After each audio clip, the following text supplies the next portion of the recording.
Hello mi gente, how are you guys? I hope you are doing well today. For today's video, I will be going over the Sun and Moon tarot. It is the 10th edition. As usual, I will leave any info about the deck and the author at the very end, so stay tuned for that. If not, totally fine. And without further ado, let's get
The author for this deck is Vanessa Decourt. She is a graduate from St. Lucas Art School in Brussels with a degree in graphic design and illustration. I believe she is from the Netherlands or Belgium.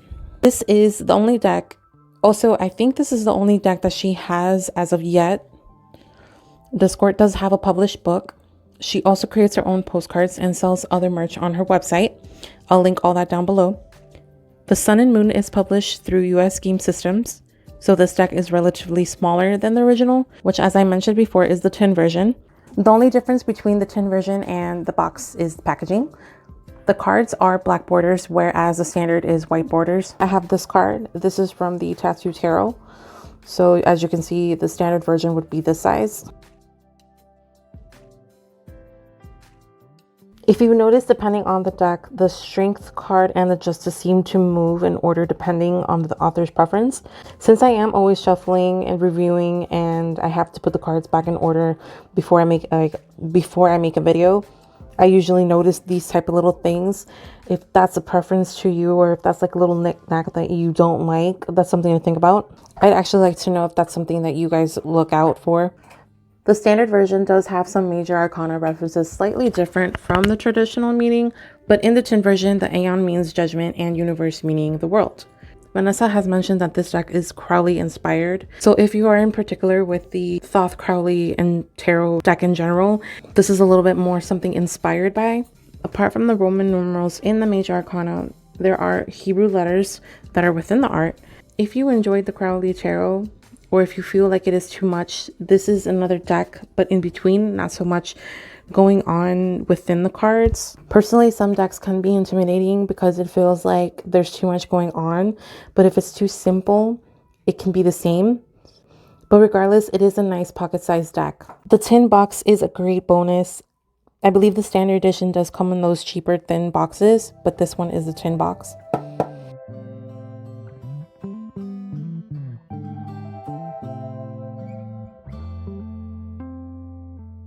Also, this is the guidebook. It is a little dirty, I apologize.